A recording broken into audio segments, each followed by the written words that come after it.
Welcome to GK exam times. Hello दोस्तों, कैसे हो आप सभी? उम्मीद करते हैं अच्छे होंगे। आप लोगों का पढ़ाई भी बहुत अच्छे से चल रहा होगा।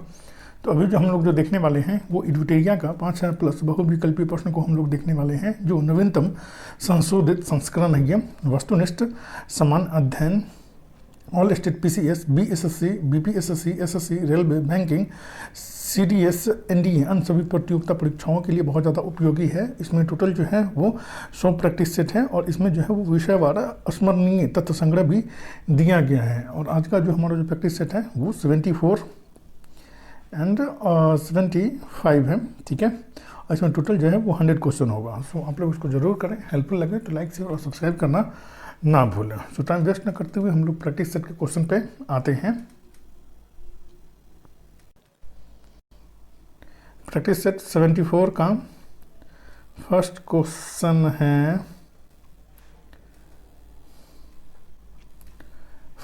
है, जब किसी अर्थव्यवस्था में कीमतों में गिरावट होती है तो यह निम्नलिखित में से किसको जन्म दे सकती है?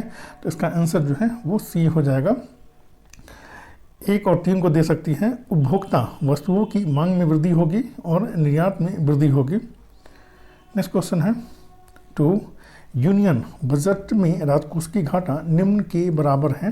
तो इसका आंसर जो है वो ए हो जाएगा। आंतरिक और बाह्य उधार में शुद्ध वृद्धि के उदाहरण है यूनियन बजट में राजकोष की घाटा जो है सो। नेक्स्ट क्वेश्चन है 3, निम्नलिखित में से कौन सा पूंजी खाता नहीं है? तो इसका आंसर जो है वो सी हो जाएगा। निधि प्रेषण जो है वो पूंजी खाता नहीं होता है। विदेशी ऋण होता है, प्रत्यक्ष विदेशी निवेश होता है और पोर्टफोलियो निवेश जो है वो होता है। नेक्स्ट क्वेश्चन है 4, विटामिन के शरीर के किस भाग में संश्लेषित होता है? तो इसका आंसर जो है वो बी हो जाएगा। ये यकृत में होता है विटामिन के जो है सो। नेक्स्ट क्वेश्चन है 5, पीला एंजाइम किसे कहते हैं? तो इसका आंसर जो है ए हो जाएगा। विटामिन B2 को जो है वो पीला एंजाइम कहा जाता है। नेक्स्ट क्वेश्चन है 6, रुधिर के प्लाज्मा में निम्नलिखित में से किसके द्वारा एंटीबॉडी निर्मित होती है? रुधिर के प्लाज्मा में निम्नलिखित में से किसके द्वारा एंटीबॉडी निर्मित होती है? तो इसका आंसर जो है वो बी हो जाएगा। लिम्फोसाइट के द्वारा जो है वो एंटीबॉडी निर्मित होती है। नेक्स्ट क्वेश्चन है 7, निम्नलिखित में से कौन सा खाद्य श्रृंखला का सही क्रम है? तो इसका आंसर जो है वो ए हो जाएगा। घास हो जाएगा, उसके बाद कीट हो जाएगा, उसके बाद मेढक हो जाएगा, उसके बाद सर्प हो जाएगा, उसके बाद गरुड़ हो जाएगा। ये सही क्रम हो जाएगा। नेक्स्ट क्वेश्चन है 8, जल में वायु का बुलबुला किसकी भांति व्यवहार करता है? तो इसका आंसर जो है वो सी हो जाएगा। अवतल लेंस की भांति जो है वो जल में वायु का बुलबुला जो है वो कार्य करता है अवतल लेंस की भांति। नेक्स्ट क्वेश्चन है 9, ताप के निम्न में से किस पैमाने में ऋणात्मक मान नहीं होता है? तो इसका आंसर जो है वो बी हो जाएगा। केल्विन में ऋणात्मक मान जो है वो नहीं होता है। सेल्सियस में होता है, फ़ारेनहाइट में होता है और रैंकिंग में होता है। नेक्स्ट क्वेश्चन है 10, जिस रूप में पौधे नाइट्रोजन प्राप्त करते हैं वो है? तो इसका आंसर जो है वो बी हो जाएगा। नाइट्रेट के रूप में जो है पौधे जो है वो नाइट्रोजन प्राप्त करते हैं नाइट्रेट के रूप में। नेक्स्ट क्वेश्चन है 11, पृष्ठ तनाव किसके कारण पैदा होता है? तो उसका आंसर जो है वो बी हो जाएगा। अणुओं के बीच संसंजन बल के कारण जो है पृष्ठ तनाव पैदा होता है। नेक्स्ट क्वेश्चन है 12, निम्न में से किसका उपयोग अग्निशामक के रूप में किया जाता है?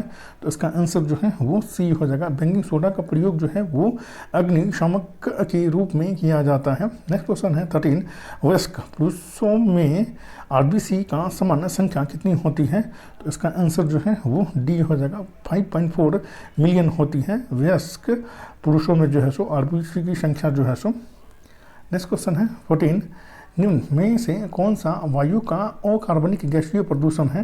तो इसका आंसर जो है वो बी हो जाएगा। हाइड्रोजन सल्फाइड है। नेक्स्ट क्वेश्चन है 15, पुष्प में नर लैंगिक अंग कौन से हैं? तो इसका आंसर जो है वो बी हो जाएगा। पुंकेसर जो है वो नर लैंगिक अंग होते हैं, पुंकेसर जो है सो पुष्प में। नेक्स्ट क्वेश्चन है 16, घर्षण बल एक संस्पर्शी बल है जबकि चुंबकीय बल और संस्पर्शी बल है, यह कथन है? तो इसका आंसर जो है वो बी हो जाएगा। केवल 0 डिग्री सेल्सियस पे ये होगा। नेक्स्ट क्वेश्चन है 17, भारत में उच्च न्यायालय के न्यायाधीश के पद की शपथ दिलवाते हैं? तो इसका आंसर जो है वो बी हो जाएगा, राज्य का राज्यपाल जो है वो उच्च न्यायालय के न्यायाधीशों को शपथ दिलवाते हैं। नेक्स्ट क्वेश्चन है 18, भारत में मताधिकार और निर्वाचित होने का अधिकार है? तो इसका आंसर जो है वो डी हो जाएगा, संवैधानिक अधिकार है ये, निर्वाचित होने का अधिकार जो है जो। नेक्स्ट क्वेश्चन है 19, भारत के सर्वोच्च न्यायालय के अधिकार क्षेत्र को बढ़ाने का अधिकार है? तो इसका आंसर जो है वो बी हो जाएगा, संसद को है। नेक्स्ट क्वेश्चन है 20, निम्न में से कौन सिविल सेवा बोर्ड के पदेन अध्यक्ष होते हैं? निम्न में से कौन सिविल सेवा बोर्ड के पदेन अध्यक्ष होते हैं? तो इसका आंसर जो है वो डी हो जाएगा, कैबिनेट सचिव जो है वो सिविल सेवा बोर्ड के पदेन अध्यक्ष होते हैं। नेक्स्ट क्वेश्चन है 21, भारत का संविधान गणतंत्रात्मक है क्योंकि यह?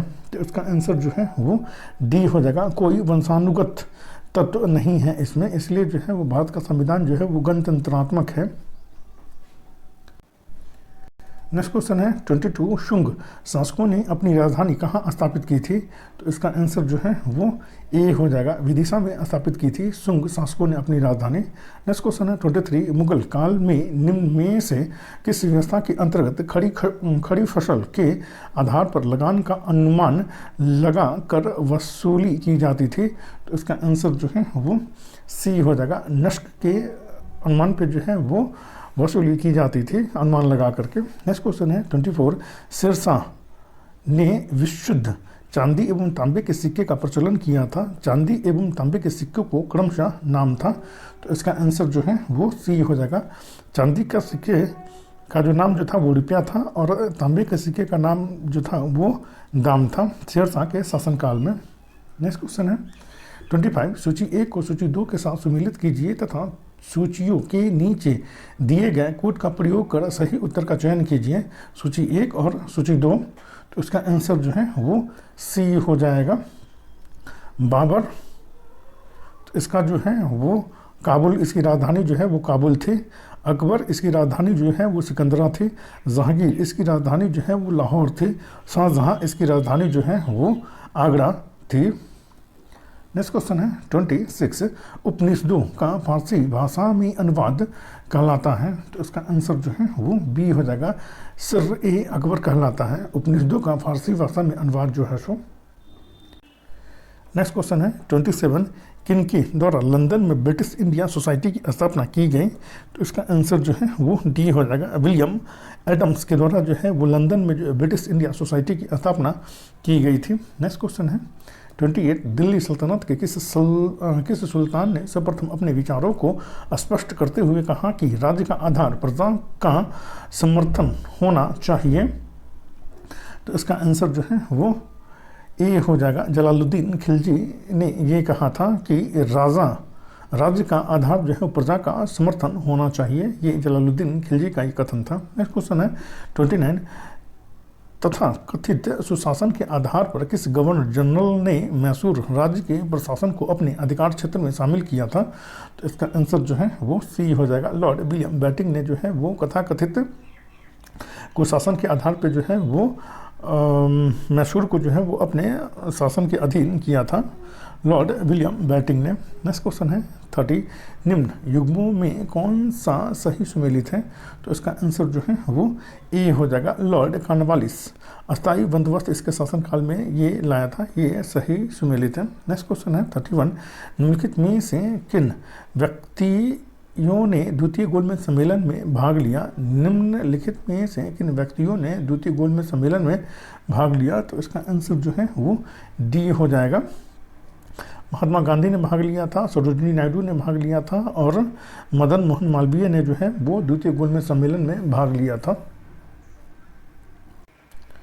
नेक्स्ट क्वेश्चन है 32, 1904 ईस्वी में क्रांतिकारियों की गुप्त संस्था अभिनव भारत का गठन किया? तो इसका आंसर जो है वो सी हो जाएगा, बीडी सावरकर ने अभिनव भारत का गठन किया था 1904 ईस्वी में। नेक्स्ट क्वेश्चन है 33, 14 जून 1947 को कांग्रेस की दिल्ली अधिवेशन में भारत के विभाजन का प्रस्ताव स्वीकृत हुआ। इस अधिवेशन के अध्यक्ष निम्न में से कौन थे? तो इसका आंसर जो है वो सी हो जाएगा, आचार्य JB कृपलानी इसके अध्यक्ष थे। नेक्स्ट क्वेश्चन है 34, वर्ष 1907 में भिकाजी कामा जो भारत की आज़ादी का ध्वज फहराने वाली प्रथम व्यक्ति थी ने कहाँ ध्वज फहराया था? तो इसका आंसर जो है वो बी हो जाएगा। स्टुटगार्ट में जो है वो भिकाजी कामा ने जो है वो भारतीय ध्वज को फहराया था। नेक्स्ट क्वेश्चन है 35, भारत में अंग्रेजों ने प्रथम मदरसा कहाँ स्थापित किया था? तो इसका आंसर जो है वो डी हो जाएगा। कोलकाता में जो है वो प्रथम मदरसा की स्थापना की गई थी कोलकाता में। नेक्स्ट क्वेश्चन है 36, निम्नलिखित में से किसने सोम प्रकाश नामक समाचार पत्र शुरू किया था? तो इसका आंसर जो है वो बी हो जाएगा। ईश्वरचंद्र विद्यासागर ने सोम प्रकाश नामक समाचार पत्र शुरू किया था। नेक्स्ट क्वेश्चन है 37, सूती कपड़े के टुकड़ों के अवशेष निम्नलिखित में से किस हड़प्पा स्थल में मिले हैं? तो इसका आंसर जो है वो बी हो जाएगा। मोहनजोदड़ो से जो है वो सूती कपड़ों के अवशेष जो है वो मिले हैं। नेक्स्ट क्वेश्चन है 38, निम्नलिखित में से कौन भारत में आए विदेशी आक्रमणकारियों का सही क्रम है? तो उसका आंसर जो है वो सी हो जाएगा। हिंद यवन, उसके बाद शक, उसके बाद हिंद पार्थियन, उसके बाद जो है वो कुषाण जो है वो सही क्रम हो जाएगा। नेक्स्ट क्वेश्चन है 39, हॉर्न ऑफ अफ्रीका कहलाने वाले विभिन्न 4 देशों में कौन सा देश स्थल रुद्ध है? तो इसका आंसर जो है वो डी हो जाएगा। इथियोपिया जो है ये स्थल रुद्ध देश है जो हॉर्न ऑफ अफ्रीका में आता है। इरिट्रिया भी आता है, जिबूती भी आता है और सोमालिया भी आता है, लेकिन इथियोपिया जो है वो स्थल रुद्ध देश है। नेक्स्ट क्वेश्चन है 40, रोमानिया की राजधानी कहाँ है? तो उसका आंसर जो है वो डी हो जाएगा। बुखारेस्ट जो है वो रोमानिया की राजधानी है। नेक्स्ट क्वेश्चन है 41, वर्तमान में भारत के सबसे लंबे राष्ट्रीय राजमार्ग कौन है? तो उसका आंसर जो है वो डी हो जाएगा। NH-44 जो है वो सबसे लंबी ये राष्ट्रीय राजमार्ग है। नेक्स्ट क्वेश्चन है 42, रेगुर या काली मिट्टी का सर्वाधिक विस्तार किस राज्य में है? तो उसका आंसर जो है वो बी हो जाएगा। महाराष्ट्र में है। लाल या रेगुर या काली मिट्टी का सर्वाधिक विस्तार जो है सो। नेक्स्ट क्वेश्चन है 43, मलक्का जलसंधि में आने जाने की सुविधा है? तो इसका आंसर जो है वो डी हो जाएगा। अंडमान सागर से दक्षिण चीन सागर तक है मलक्का जलसंधि में आने जाने की सुविधा जो है सो। नेक्स्ट क्वेश्चन है 44, निम्न में से कौन स्थलरुद्ध देश है? तो इसका आंसर जो है वो बी हो जाएगा। माली जो है वो स्थलरुद्ध देश है ये। नेक्स्ट क्वेश्चन है 45, भूटान के साथ भारत के किस राज्य की सीमा सबसे ज़्यादा लंबी है? तो इसका आंसर जो है वो ए हो जाएगा। असम की सीमा जो है वो सबसे लंबी है भूटान के साथ जो है सो। नेक्स्ट क्वेश्चन है 46, विश्व की गेहूं मंडी किस शहर को कहा जाता है? तो इसका आंसर जो है वो ए हो जाएगा। विनिपेग को जो है वो विश्व की गेहूं मंडी जो है वो कहा जाता है। नेक्स्ट क्वेश्चन है 47, टेरा रोसा मिट्टी किसके लिए उपयुक्त होता है? तो उसका आंसर जो है वो बी हो जाएगा। कहवा के लिए टेरा रोसा मिट्टी जो है वो उपयुक्त होता है। नेक्स्ट क्वेश्चन है 48, याकूत किस देश की प्रमुख जनजाति है? तो इसका आंसर जो है वो सी हो जाएगा। रूस की ये प्रमुख जनजाति है याकूत जो है सो। नेक्स्ट क्वेश्चन है 49, सौर विकिरण निम्नलिखित में से किस प्रकाश में दिखता है? तो उसका आंसर जो है वो बी हो जाएगा। 400 से 780 nm में दिखता है सौर विकिरण जो है सो। नेक्स्ट क्वेश्चन है 50, भीड़ नियंत्रण हेतु प्रयोग में लाई जाने वाली अश्रु गैस में कौन सी गैस होती है? तो उसका आंसर जो है वो सी हो जाएगा। अमोनिया गैस होती है। भीड़ नियंत्रण हेतु प्रयोग में लाए जाने वाली अश्रु गैस में जो है सो अमोनिया गैस होती है। और अब हम लोग जो है वो स्मरणीय तथ्य को हम लोग देखेंगे। प्रथम राजभाषा आयोग का गठन किया गया था तो 1955 ईस्वी में किया गया था, जिसके अध्यक्ष जो है वो BG खरे थे। वर्तमान में कुल कितनी भाषाओं को 8वीं अनुसूची में शामिल किया गया है? तो 22 भाषाओं को जो है 8वीं अनुसूची में शामिल किया गया है वर्तमान में। किस संविधान संशोधन द्वारा सिंधी भाषा को 8वीं अनुसूची में शामिल किया गया है? तो 21वां संविधान संशोधन 1967 के द्वारा जो है वो सिंधी भाषा को जो है 8वीं अनुसूची में शामिल किया गया था। किस संविधान संशोधन द्वारा मणिपुरी, कोंकणी, कोंकणी और नेपाली भाषा को 8वीं अनुसूची में शामिल किया गया है। तो 71वां संविधान संशोधन 1992 के द्वारा जो है वो मणिपुरी, कोंकणी और नेपाली भाषा को जो है वो 8वीं अनुसूची में शामिल किया गया है। किस संविधान संशोधन द्वारा मैथिली, संथाली, डोंगरी, वोडो भाषा को 8वीं अनुसूची में शामिल किया गया है? तो 92वां संविधान संशोधन 2003 के द्वारा जो है वो मैथिली, संथाली, डोंगरी, बोडो भाषा को 8वीं अनुसूची में शामिल किया गया है। 92वां संविधान संशोधन 2003 के द्वारा किस अनुच्छेद में बच्चों को प्राथमिक स्तर पर मातृभाषा में शिक्षा देना की बात की गई है? तो अनुच्छेद 350 क में जो है वो बच्चों को प्राथमिक स्तर पर मातृभाषा में शिक्षा देने की बात कही गई है। अनुच्छेद 350 क में किस अनुच्छेद में हिंदी को प्रोत्साहन देने की बात की गई है? तो अनुच्छेद 351 में जो है वो हिंदी को प्रोत्साहन देने की बात कही गई है। नेक्स्ट है भारतीय संविधान में कितने प्रकार के आपातकाल की व्यवस्था की गई है? तो 3 प्रकार के आपातकाल की व्यवस्था की गई है। राष्ट्रीय आपातकाल जो है वो अनुच्छेद 352 के तहत लगाया जाता है। राष्ट्रपति शासन जो है वो अनुच्छेद 356 के तहत लगाया जाता है। और वित्तीय आपात जो है वो अनुच्छेद 360 के तहत लगाया जाता है, जो अभी तक एक बार भी नहीं लगा है वित्तीय आपात जो है सो। मंत्रिमंडल की लिखित सिफारिश पर राष्ट्रपति आपातकाल की घोषणा किसके द्वारा की जाती है? तो राष्ट्रपति के द्वारा की जाती है। मंत्रिमंडल की लिखित सिफारिश पर राष्ट्रीय आपातकाल की घोषणा किसके द्वारा की जाती है? तो राष्ट्रपति के द्वारा की जाती है। अनुच्छेद 19 के मौलिक अधिकारों को आपातकाल के समय निलंबित किया जाता है। तो अनुच्छेद 358 के अंतर्गत जो है वो अनुच्छेद 19 के मौलिक अधिकारों को जो है वो निलंबित किया जाता है। अनुच्छेद 358 के अंतर्गत राष्ट्रीय आपात की घोषणा को कितने दिनों के भीतर संसद के दोनों सदनों की स्वीकृति अनिवार्य है? तो 1 माह के अंदर जो है वो दोनों सदनों की स्वीकृति अनिवार्य होती है। अनुच्छेद 359 के तहत आपातकाल के दौरान किस अनुच्छेद में वर्णित मौलिक अधिकारों को निलंबित नहीं किया जाता है? तो अनुच्छेद 20 और 21 में से संबंधित मौलिक अधिकारों को जो है वो निलंबित नहीं किया जाता है। आपातकाल के दौरान भारत में पहली आपातकाल की घोषणा की गई थी तो 1962 ईस्वी में चीनी आक्रमण के समय जो है वो पहली बार जो है आपातकाल की घोषणा की गई थी। 1962 में किसी राज्य में संवैधानिक तंत्र के विफल हो जाने के पश्चात राष्ट्रपति शासन लगाया जाता है। तो अनुच्छेद 356 के अंतर्गत जो है वो लगाया जाता है। राष्ट्रपति शासन की घोषणा को कितने दिनों के भीतर संसद के दोनों सदनों की स्वीकृति अनिवार्य है? तो 2 माह के अंदर जो है वो दोनों सदनों की स्वीकृति जो है वो अनिवार्य होती है राष्ट्रपति शासन की घोषणा के बाद। भारत में सबसे पहले किस राज्य में राष्ट्रपति शासन लागू किया गया था? तो पंजाब में लागू किया गया था 1951 ईस्वी में राष्ट्रपति शासन। वित्तीय आपातकाल की घोषणा को कितने दिनों के भीतर संसद के दोनों सदनों की स्वीकृति अनिवार्य है? तो 2 माह के अंदर जो है दोनों सदनों की स्वीकृति जो है वो अनिवार्य है वित्तीय आपातकाल की घोषणा के दौरान। भारत के राष्ट्रीय चिन्ह, ध्वज, गान, गीत और कैलेंडर जब अपनाया गया था नाम और जब इसको अपनाया गया, राष्ट्रीय ध्वज को जो है वो 22 जुलाई 1947 को अपनाया गया था। राष्ट्रीय गान को जो है वो 24 जनवरी 1950 को अपनाया गया था। अशोक स्तंभ को जो है वो 26 जनवरी 1950 को अपनाया गया था। राष्ट्रीय गीत को जो है वो 26 जनवरी 1950 को अपनाया गया था। राष्ट्रीय कैलेंडर को जो है वो 22 मार्च 1957 ईस्वी को अपनाया गया था। राष्ट्रीय नदी गंगा को जो है वो 4 नवंबर 2008 ईस्वी को इसको राष्ट्रीय नदी का दर्जा इसको दिया गया है, इसको अपनाया गया है। राष्ट्रीय जलीय जीव गंगा डॉल्फिन इसको जो है 5 अक्टूबर 2009 को जो है इसको अपनाया गया है। भारतीय नागरिकों एवं निजी संस्थानों को राष्ट्रीय ध्वज फहराने का अधिकार दिया गया, तो भारतीय ध्वज संहिता 2002 के अंतर्गत दिया गया है।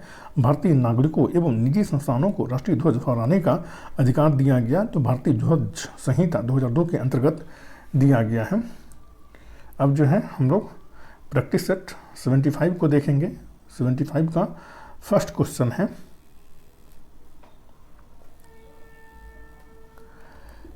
है, निम्न में से कौन 1946 में गठित प्रथम अंतरिम राष्ट्रीय सरकार का सदस्य नहीं था? तो इसका आंसर जो है वो डी हो जाएगा। डॉक्टर एस राधाकृष्णन जो है वो अंतरिम सरकार के सदस्य नहीं थे। जगजीवन राम थे, सी राजगोपालचारी थे और डॉक्टर राजेंद्र प्रसाद थे। नेक्स्ट क्वेश्चन है 2, संसद के लिए राष्ट्रपति का अभिभाषण कौन तैयार करता है? तो इसका आंसर जो है वो डी हो जाएगा, केंद्रीय मंत्रिमंडल जो है वो तैयार करता है। नेक्स्ट क्वेश्चन है 3, भारत के राष्ट्रपति पर महाभियोग चलाने के लिए कम से कम कितने दिन पूर्व की सूचना आवश्यक है? तो इसका आंसर जो है वो सी हो जाएगा, 14 दिन पूर्व जो है वो सूचना देना आवश्यक होता है राष्ट्रपति पर महाभियोग चलाने से 14 दिन पहले। नेक्स्ट क्वेश्चन है 4, भारत की संविधान सभा ने राष्ट्रीय ध्वज को सर्वप्रथम कब स्वीकार किया था? तो इसका आंसर जो है वो डी हो जाएगा, 22 जुलाई 1947 को ये अपनाया था संविधान सभा ने। नेक्स्ट क्वेश्चन है 5, प्रखंड ब्लॉक स्तर पर पंचायत समिति है एक, तो इसका आंसर जो है वो ए हो जाएगा, प्रशासनिक प्राधिकरण है पंचायत समिति जो है सो। नेक्स्ट क्वेश्चन है 6, वित्तीय आपात प्रथम बार में कितने दिनों के भीतर संसद के दोनों सदनों के सम्मुख रखा जाना चाहिए? तो इसका आंसर जो है वो बी हो जाएगा, 2 माह के अंदर जो है वो संसदों के दोनों सदनों के सम्मुख रखा जाना चाहिए वित्तीय आपात जो है सो। नेक्स्ट क्वेश्चन है 7, सामाजिक सुरक्षा व सामाजिक बीमा किस सूची का विषय है? तो इसका आंसर जो है वो सी हो जाएगा, समर्थित सूची का विषय है सामाजिक सुरक्षा और सामाजिक बीमा जो है सो। नेक्स्ट क्वेश्चन है 8, योजना आयोग का प्रस्ताव किसने और कब प्रस्तुत किया था?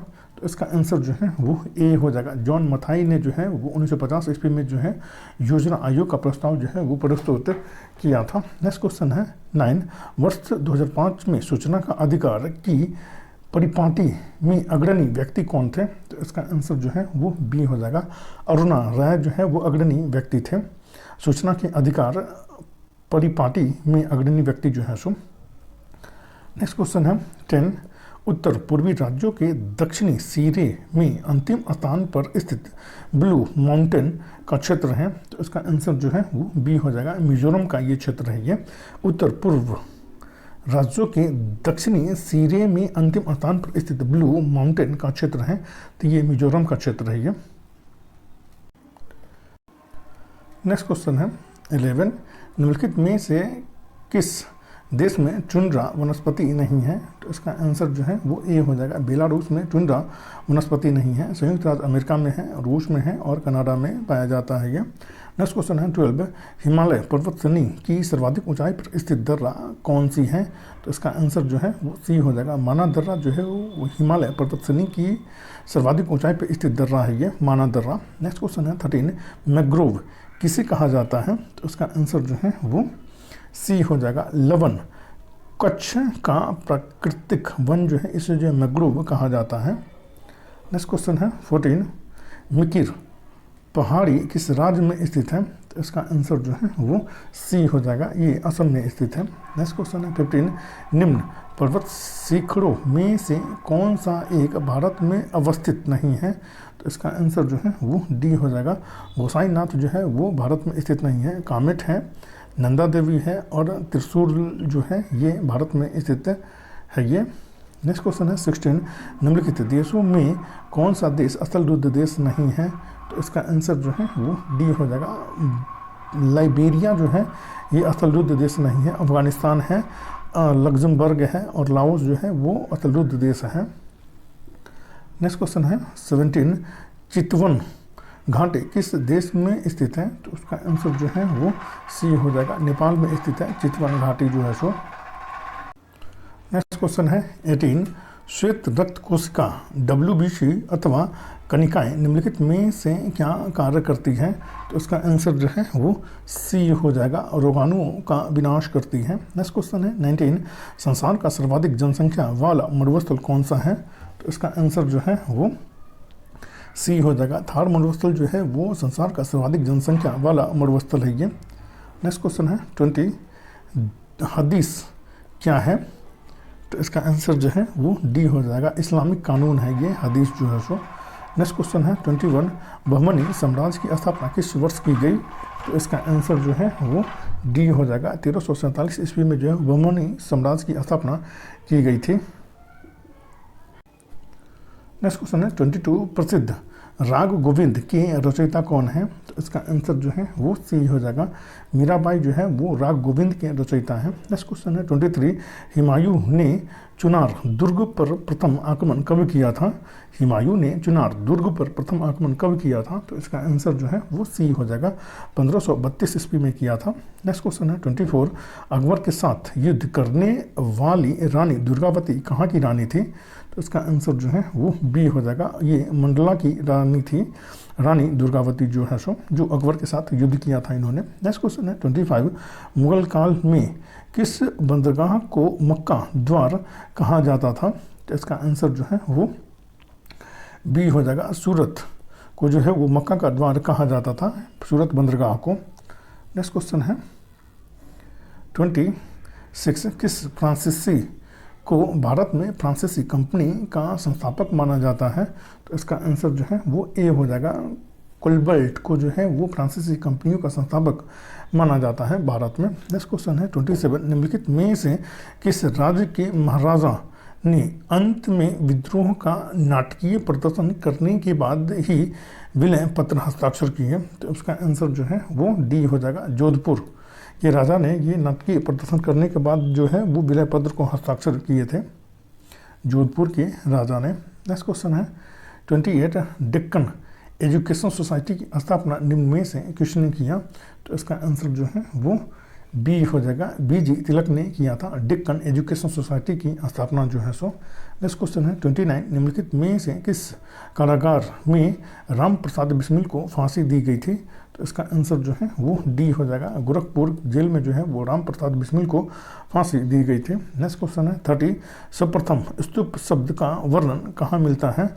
तो इसका आंसर जो है वो सी हो जाएगा, ऋग्वेद में मिलता है सर्वप्रथम स्तूप शब्द का वर्णन जो है सो ऋग्वेद में मिलता है। नेक्स्ट क्वेश्चन है 31, किस स्थान से मानव के साथ कुत्तों को दफनाए जाने का साक्ष्य मिला है? तो इसका आंसर जो है वो सी हो जाएगा, बुर्जहोम से ये साक्ष्य मिला है, मानव के साथ कुत्तों को दफनाए जाने का साक्ष्य जो है सो। नेक्स्ट क्वेश्चन है 32, पूंजीवादी अर्थव्यवस्था में कीमत निर्धारण किसके द्वारा होती है? तो इसका आंसर जो है वो ए हो जाएगा, मांग और पूर्ति के द्वारा जो है वो कीमत का निर्धारण होता है पूंजीवादी अर्थव्यवस्था में। नेक्स्ट क्वेश्चन है 33, आर्थिक समीक्षा वित्त मंत्रालय के किस विभाग के द्वारा किया जाता है? तो इसका आंसर जो है वो सी हो जाएगा, आर्थिक कार्य विभाग के द्वारा जो है वो आर्थिक समीक्षा किया जाता है। नेक्स्ट क्वेश्चन है 34, डॉक्टर पी रामाराव समिति का संबंध किससे है? डॉक्टर पी रामाराव समिति का संबंध किससे है? तो इसका आंसर जो है सी हो जाएगा, रक्षा से है, डॉक्टर पी रामाराव समिति का संबंध जो है सो। नेक्स्ट क्वेश्चन है 35, प्रोटीन बनाने के लिए कितने अमीनो अम्ल की आवश्यकता होती है? तो उसका आंसर जो है वो सी हो जाएगा, 20 अमीनो अम्ल की आवश्यकता होती है प्रोटीन बनाने के लिए। नेक्स्ट क्वेश्चन है 36, आधुनिक एंटीसेप्टिक सर्जरी के जनक कौन है? तो इसका आंसर जो है वो ए हो जाएगा, जोसेफ लिस्टर जो है वो आधुनिक एंटीसेप्टिक सर्जरी के जनक है। नेक्स्ट क्वेश्चन है 37, उच्च श्वसन के समय पसलियाँ, तो इसका आंसर जो है वो बी हो जाएगा, नीचे की ओर गति करती है। नेक्स्ट क्वेश्चन है 38, केचुआ से क्या लाभ है? तो इसका आंसर जो है वो डी हो जाएगा, यह जमीन को उपजाऊ बनाता है केचुआ जो है सो। नेक्स्ट क्वेश्चन है 39, मानव शरीर में ऊर्जा की उत्पत्ति होती है? तो इसका आंसर जो है वो सी हो जाएगा, ऊतकों में ऑक्सीजन पहुंचा करके जो है ऊर्जा की उत्पत्ति होती है मानव शरीर में। नेक्स्ट क्वेश्चन है 40, निम्नलिखित युग्मों में से कौन सा से सही सुमेलित है? तो इसका आंसर जो है वो डी हो जाएगा, 1, 2 और 3 तीनों सही है। नींबू कैंकर में जो है ये जीवाणु है, गेहूं की रस्ट जो है ये कवक है, ठीक है, और भिंडी की पीत जो है वो विषाणु है, भिंडी की पीत जो है वो विषाणु है। नेक्स्ट क्वेश्चन है 41, एक काटा हुआ हीरा क्यों जगमगाता है? तो इसका आंसर जो है वो सी हो जाएगा, पूर्ण आंतरिक परिवर्तन के कारण जो है वो काटा हुआ हीरा जो है वो जगमगाता है। नेक्स्ट क्वेश्चन है 42, 1 किलोग्राम बाई सेंटीमीटर स्क्वायर दाब समतुल्य है, तो इसका आंसर जो है वो बी हो जाएगा। 1.0 बार के समतुल्य होता है ये। नेक्स्ट क्वेश्चन है 43, ताप बढ़ाने से द्रव की श्यानता पर क्या प्रभाव पड़ता है, तो उसका आंसर जो है वो बी हो जाएगा, घटती है। ताप बढ़ाने पे द्रव की श्यानता जो है वो घटती है। नेक्स्ट क्वेश्चन है 44, कमरे में लगा वातानुकूलक क्या नियंत्रित करता है, तो उसका आंसर जो है वो बी हो जाएगा, आर्द्रता एवं ताप दोनों को नियंत्रित करता है वातानुकूलक जो है सो। नेक्स्ट क्वेश्चन है 45, सूची 1 को सूची 2 से सुमिलित कीजिए, तो उसका आंसर जो है वो डी हो जाएगा। ठीक है, एनीमोमीटर से जो है वो वायु की वेग मापी जाती है, सिम्सोग्राफ से जो है वो भूकंप मापी जाती है, वेरोग्राफ से जो है वो वायुमंडलीय दाब को मापी जाती है, और हाइग्रोमीटर से जो है वो आर्द्रता मापी जाती है। नेक्स्ट क्वेश्चन है 46, बरखान स्थलाकृति का संबंध है, तो इसका आंसर जो है वो ए हो जाएगा, मरुस्थल से है। बरखान स्थलाकृति का संबंध जो है सो। नेक्स्ट क्वेश्चन है 47, जैव विविधता का संरक्षण किसके लिए आवश्यक है, तो इसका आंसर जो है वो डी हो जाएगा। 1, 2, 3 तीनों के लिए आवश्यक है। वन्य जीव की सुरक्षा के लिए आवश्यक है, पारिस्थितिकी तंत्र की सुरक्षा के लिए आवश्यक है, और पृथ्वी की सुरक्षा के लिए आवश्यक है जैव विविधता का संरक्षण जो है सो। नेक्स्ट क्वेश्चन है 48, लीलावती के लेखक हैं, तो इसका आंसर जो है वो सी हो जाएगा, भास्कराचार्य जो है वो लीलावती के लेखक हैं। नेक्स्ट क्वेश्चन है 49, पृथ्वी की भूमध्यरेखीय व्यास एवं भूमध्यरेखीय परिधि है, तो इसका आंसर जो है वो बी हो जाएगा। 12,756 किलोमीटर जो है ये व्यास है, और भूमि परिधि जो है वो 4,075 किलोमीटर है, इसका परिधि जो है सो, भूमध्यरेखीय परिधि जो है सो। नेक्स्ट क्वेश्चन है 50, नॉर्मन बोरलॉग को किस क्षेत्र में नोबेल पुरस्कार प्रदान किया गया, तो उसका आंसर जो है वो डी हो जाएगा, शांति के क्षेत्र में जो है वो नॉर्मन बोरलॉग को जो है वो नोबेल पुरस्कार जो है वो प्रदान किया गया था। अब जो है हम लोग स्मरणीय तत्व को हम लोग देखेंगे। प्राक्कलन समिति में कुल कितने सदस्य होते हैं, तो 30 सदस्य होते हैं केवल लोकसभा से। प्राक्कलन समिति के सदस्यों का कार्यकाल होता है तो 1 वर्ष का होता है। लोक लेखा समिति में कुल कितने सदस्य होते हैं, तो 22 सदस्य होते हैं। लोकसभा से 15 होते हैं और राज्यसभा से 7 होते हैं लोक लेखा समिति में। लोक लेखा समिति के सदस्यों का कार्यकाल होता है तो 1 वर्ष का होता है। किस समिति को लघु लोकसभा के नाम से जाना जाता है, तो लोक लेखा समिति को जो है लघु लोकसभा के नाम से जाना जाता है। किस समिति को प्राक्कलन समिति की जुड़वा बहन कहा जाता है, तो लोक लेखा समिति को जो है वो प्राक्कलन समिति का जुड़वा बहन कहा जाता है लोक लेखा समिति को। सामान्यतः किसे लोक लेखा समिति का अध्यक्ष नियुक्त किया जाता है, तो विरोधी दल के नेता को जो है वो लोक लेखा समिति का अध्यक्ष नियुक्त किया जाता है। लोक लेखा समिति अपना प्रतिवेदन किसे सौंपती है, तो लोकसभा को सौंपती है। लोक लेखा समिति अपना प्रतिवेदन किसे सौंपती है, तो लोकसभा को सौंपती है। सार्वजनिक उपक्रमों समिति में कुल सदस्यों की संख्या 22 होती है। लोकसभा से 15 होती है और राज्यसभा से 7 होती है। सार्वजनिक उपक्रम समिति में जो है सो भारत में पंचायती राज व्यवस्था का शुभारंभ किया गया था, तो 2 अक्टूबर 1959 को किया गया था राजस्थान से। 73वां संविधान संशोधन संबंधित है, तो ये पंचायती राज से संबंधित है। 73वां संविधान संशोधन। 74वां संविधान संशोधन संबंधित है, तो ये नगरपालिका से संबंधित है। पंचायती राज व्यवस्था के अंतर्गत महिलाओं के लिए कितनी सीटें आरक्षित की गई हैं, तो 1/3 सीटें जो है वो पंचायती राज व्यवस्था के अंतर्गत महिलाओं के लिए आरक्षित की गई है। पंचायती राज व्यवस्था के अंतर्गत किस राज्य में सबसे पहले महिलाओं को 50% आरक्षण दिया गया, तो बिहार में दिया गया था। पंचायती राज व्यवस्था के अंतर्गत किस राज्य में सबसे पहले महिलाओं को 50% आरक्षण दिया गया था, बिहार में दिया गया था। किस समिति ने पंचायतों में महिलाओं को आरक्षण देने की बात कही थी, तो थुंगन समिति ने कही थी। किस समिति ने पंचायतों में महिलाओं को आरक्षण देने की बात कही थी, तो थुंगन समिति ने कही थी। किस समिति ने पंचायतों को संवैधानिक मान्यता देने की बात कही थी, तो LM सिंघवी समिति ने कही थी। पंचायती राज को संवैधानिक मान्यता देने की बात जो है सो पंचायत किस सूची का विषय है, तो ये राज्य सूची का विषय है पंचायत जो है सो। पंचायती राज व्यवस्था से संबंधित प्रमुख समितियां समिति और वर्ष। बलवंत राय मेहता समिति इसका गठन जो है वो 1957 ईस्वी में किया गया था। अशोक मेहता समिति इसका गठन जो है वो 1977 ईस्वी में किया गया था। पीवी की राय समिति इसका इसका गठन जो है 1985 ईस्वी में किया गया था। पीवी की राय समिति का। एल.एम. सिंघवी समिति इसका गठन जो है वो 1986 ईस्वी में किया गया था। और पी.के. थुंगन समिति इसका गठन जो है वो 1988 ईस्वी में किया गया था पंचायती राज के लिए। और इसमें जितना भी क्वेश्चन है ये बहुत ज़्यादा इम्पोर्टेंट है, सो आप लोग इसको ज़रूर करें। हेल्पफुल लगे तो लाइक शेयर और सब्सक्राइब करना ना भूलें। Thank you for watching.